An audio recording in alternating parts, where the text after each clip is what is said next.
हाँ, 171 रन तो फिर अगर फर्मा बरदारी में शराफत में बना गए तो फिर तो अच्छा स्कोर रहा। तो आप क्या समझते हैं, क्या शिकस्त की वजह, मतलब आपको बैटिंग में प्रॉब्लम नज़र आई, बॉलिंग में प्रॉब्लम नज़र आई, या जिस तरह की स्ट्रेटजी होनी चाहिए, प्लानिंग जिसका जिक्र सलीम खालिक साहब भी कर रहे हैं, वो नहीं नज़र आई? देखिए दुआ, कल इंडिया ने तो पूरी कोशिश की कि पाकिस्तान टीम जीत जाए, लेकिन हमारे मुकद्दर में शायद जीत नहीं थी। और क्योंकि तारीख में हमने इतनी बुरी फील्डिंग इंडिया की कभी नहीं देखी। 5 कैचर ड्रॉप होने के बावजूद पाकिस्तान टीम का हारना, मैं समझता हूँ कि एक सवालिया निशान है पूरे हमारे सिस्टम पर कि हमारी क्रिकेट इस वक्त कहाँ जा रही है। लोग कहते हैं कि हमारी जो क्रिकेट का मेयार है ये हॉकी जैसा होता जा रहा है। इसका एक हल नहीं है, बहुत सारे हल इसके किए जा सकते हैं, लेकिन इसका ज़िम्मेदार को वो भी एक शख्स नहीं है, बल्कि 2-3 सालों में जो मुतवातिर लगातार फैसले हुए कप्तानी के हवाले से, कोचिंग स्टाफ में तब्दीलियों के हवाले से, तब्दीलियों का जो चक्कर चला रखा पीसीबी ने, इसको एक मेरे ख्याल में अब रोक देना चाहिए कि अब कोई फैसला कर लेना चाहिए कि हमने कौन सी क्रिकेट खेलनी है। जब हम T20 क्रिकेट खेलते हैं तो हम उसको T10 की शक्ल दे देते हैं। जब हम T20 की खेलने की तरफ आते हैं फिर उसको टेस्ट मैचेस की तरफ अपना ले जाते हैं। तो मेरे ख्याल में बहुत सी खामियां हैं, और मेरे ख्याल सबसे जो बड़ा इशू हमारा वो कप्तानी का है। मैं सलीम खालिक साहब की बात से इत्तेफाक करूंगा कि मेरे ख्याल में अब जो कप्तान का सॉफ्टवेयर उसको अपडेट करने की ज़रूरत है। और कोच जो हमारे हेड कोच माइक हैसन है वो पाकिस्तान की टीम को ऐसे चला रहे हैं जैसे ये PSL में इस्लामाबाद की टीम को उसकी प्लानिंग करते रहें। भाई आप छोटी टीमों के साथ तो जीत जाएंगे, अच्छी प्लानिंग के साथ करेंगे, लेकिन जब आप बड़ी टीमों, खासतौर पर इंडिया के साथ जो प्रेशर वाला गेम होता है, उसमें जब तक अच्छी प्लानिंग नहीं करेंगे, हर खिलाड़ी को उसका रोल नहीं बताएंगे, उस वक्त आपकी जो परफॉर्मेंस है वो कभी भी ऊपर नहीं जा सकती। हमने शुरू में बहुत सी तब्दीलियां की, प्लेइंग 11 को ही देख रहे हैं, प्लेइंग 11 में बहुत सारी गलतियां हमने की हैं। हमें समझ नहीं आ रही कि हमने किस खिलाड़ी को प्लेइंग 11 का हिस्सा बनाना है और किस पिच पर किस खिलाड़ी के साथ जाना है। हसन नवाज़ एक वक्त था कि हमारे चंद दिन पहले वो बहुत अच्छे दुनिया के फ्यूचर हमारा प्लेयर कहा जा रहा था उनको। मोहम्मद नवाज़ को इसी कोच ने दुनिया का बेहतरीन स्पिनर करार दिया था, लेकिन हसन नवाज़ को भी बाहर कर दिया इस मैच में, और मोहम्मद नवाज़ से बॉलिंग भी आप नहीं करवाई। आप एक तरफ शाहीन शाह अफरीदी से अटैक कर रहे हैं, दूसरी जानब आप जो पार्ट टाइम बॉलर है साइम अयूब, उनसे आप बॉलिंग करवा रहे हैं। तो भाई बड़ी टीमों के साथ ऐसी चीज़ें नहीं चलती। हमेशा आपको अच्छी प्लानिंग के साथ मैदान में आना चाहिए कि किस खिलाड़ी को कब उसका रोल अदा करना है। मैं प्रेस कॉन्फ्रेंस सुन रहा था, उनके जो कप्तान है सूर्या कुमार यादव, उन्होंने कहा कि भाई हमने तो अपने जो पहले तो सेल फ़ोन उनको ऑफ़ किया हुआ है कि मैचेस के दौरान कोई भी ये अपना जो फ़ोन पे रब्ता नहीं रखेगा, सोशल मीडिया, उनको उसकी टेंशन नहीं मिलेगी उनको। और इसके साथ हर खिलाड़ी का रोल निभाया कि उन्होंने मिसाल दी चक्रवर्ती कि हमने उससे कहा कि आपने शुरू के ओवर में हमें विकेट लेकर देनी है। कुलदीप यादव से कहा कि आपने आखिरी ओवर में बॉलिंग करनी 10 ओवर्स के बाद। तो ऐसी कोई हिकमत हमें अभी तक किसी मैचेस में नज़र नहीं आई। हम सिर्फ डंग टपाओ पॉलिसियाँ देखते हैं कि शायद कोई मौजा हो जाए जिस मौजे की वजह से पाकिस्तान की टीम को कामयाबी मिले। तो सारी जिम्मेदारी टीम की है या आप समझते हैं कि मैनेजमेंट का भी पूरा हाथ है? देखिए मैनेजमेंट ही सारे फैसले करती है ना, टीम के खिलाड़ी तो वही प्लानिंग करेंगे जो उनको दी गई है। अब एक दिन पहले हमने प्लानिंग की कि हमने लेफ़्ट और राइट हैंड के कम्बिनेशन के साथ इस मैदान में खेलना है। भाई वो पॉलिसी आप देखो, उसको देखो कि कंडीशन इस वक्त सूरत हाल पोजीशन मैच की क्या है, तो आपने उसी चक्कर पे लगाए रखा पूरी कौम को कि एक तरफ राइट हैंड का बल्लेबाज, दूसरी तरफ लेफ्ट हैंड का बल्लेबाज, सिर्फ इसलिए कि उनके जो स्पिनर्स उनको अच्छा खेला जा सके। लेकिन जहाँ आपको स्ट्राइक बेहतर करने की ज़रूरत थी वहाँ आपने कोई स्टेप ही नहीं लिए। 10 ओवर तक मैच हमारे हाथ में था, उसके बाद हम बिल्कुल मैच से निकल गए। तो बॉलर क्यों नाकाम नजर आए? 171 को डिफेंड करना कोई इतना मुश्किल तो नहीं था। और जिस तरह आप पहले प्लेयर्स की भी बात करें तो मोहम्मद नवाज़ को बॉलिंग ना देने का फैसला आप समझते हैं कितना दुरुस्त था? देखिए मैं समझता हूँ कि ये मैच का टर्निंग पॉइंट इसको आप कह सकते हैं कि मोहम्मद नवाज़, जिसको आप दुनिया का बेहतरीन स्पिनर करार दे रहे हैं, उनसे बॉलिंग नहीं करवाई आपने। इसके आप समझते हैं कि ये जो कप्तान था इसके हाथ पांव फूल जाते हैं हमारे यहाँ। सलीम खालिक साहब ने सही कहा कि शरीफ आदमी हैं, लेकिन जल्द अच्छा एक उनको बनना पड़ेगा, वरना मेरे ख्याल में अब वक्त आ गया कि पाकिस्तान को कप्तानी के हवाले से फैसला कर लेना चाहिए कि अभी वर्ल्ड कप में काफ़ी दिन बाकी हैं, उससे पहले हमें अच्छी प्लानिंग करनी पड़ेगी कि हमारे लिए कौन सा कप्तान अच्छे फैसले कर सकता है। एक चलाक कप्तान की ज़रूरत है। मौजूदा टीम में अगर देख लें कि शहीन शाह अफरीदी तौर पर एक अच्छे हमारे प्रीमियर बॉलर है, लेकिन जब तक वो इब्तदाई ओवर्स में आउट नहीं करेंगे तो आपकी कामयाबी नहीं मिलती है आपको।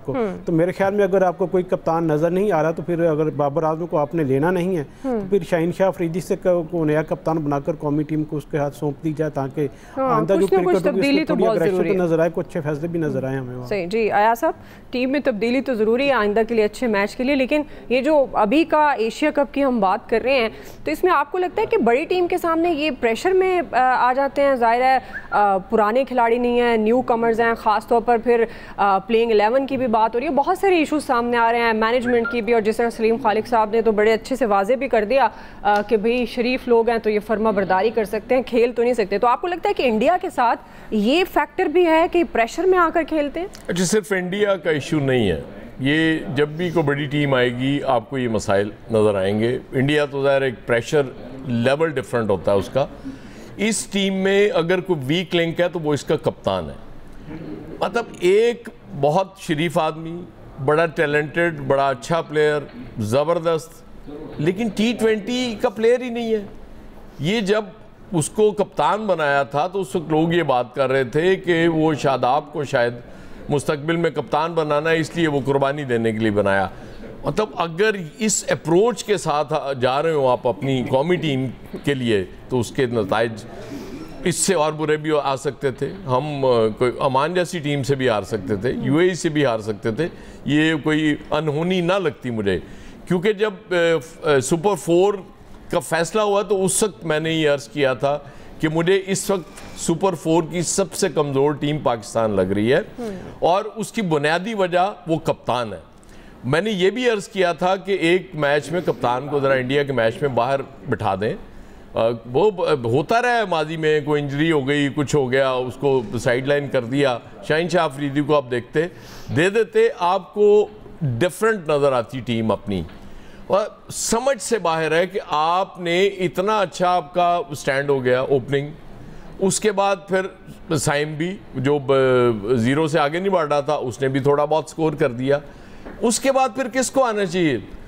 हारिस ठीक है फ्लॉप जा रहा था, लेकिन जब स्कोर बोर्ड पे इतना स्कोर है और वो एग्रेशन उसके पास है तो आपने उसको ट्राई क्यों नहीं किया? फिर कप्तान जी को ये पता है कि लास्ट मैच में भी वो जो ओमान के खिलाफ भी गालिबन वो कोई 27 गेंदों पे 20 रन बनाए थे इन्होंने।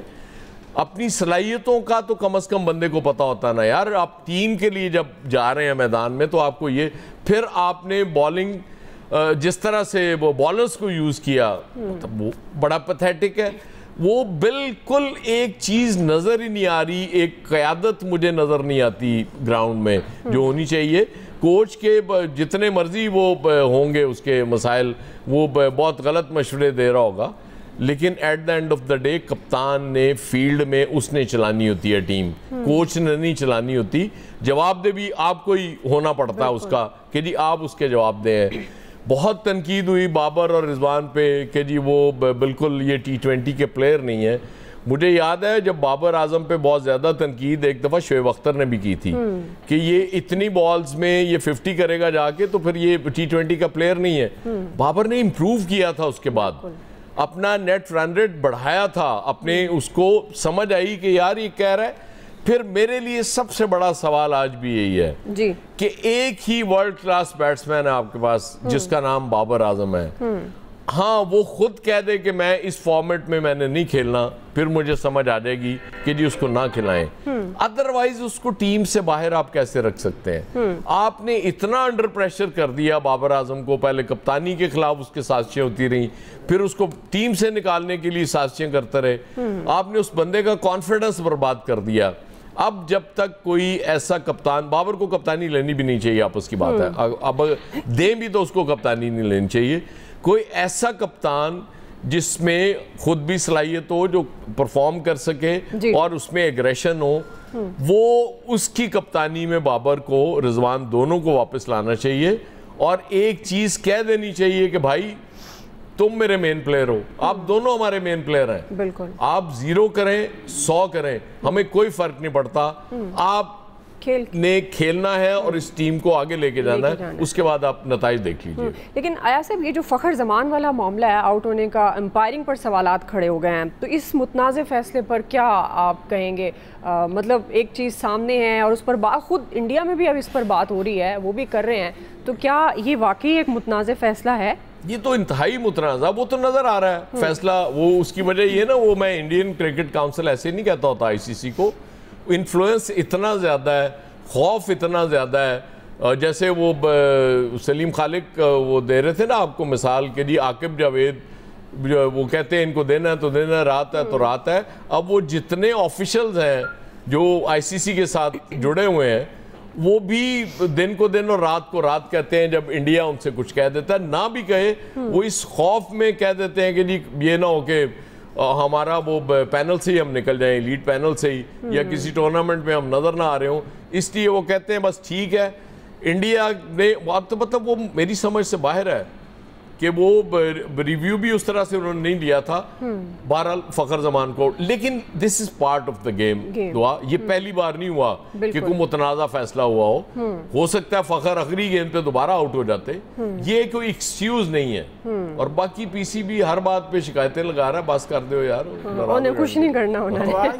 दुआ ये वही अंपायर है जिनको 2 दिन पहले सर पे बॉल लगा था, वो ग्राउंड से बाहर चले गए थे और अब उनको थर्ड अंपायर की जिम्मेदारी सौंप दी गई थी। मेरे ख्याल में अभी तक वो मुकम्मल फिट नहीं हुए, इसलिए जल्दी में उंगली खड़ी कर दी। गुस्सा सी उन्होंने के साड़ी बॉल ये भी सही है, गुलदस्ता भी भेजा था हमने उनके लिए। नहीं वो गुलदस्ते से बात नहीं ना बनी, सलीम आपने पहले बॉल मार दिया ना यार। अभी उनको ठीक तो होने देना, फिर आप गुलदस्ते भेजें सलीम खालिक साहब। ब्रेक लेते हैं नाज़रीन, ब्रेक से वापस आएंगे, यहीं से कंटिन्यू करेंगे।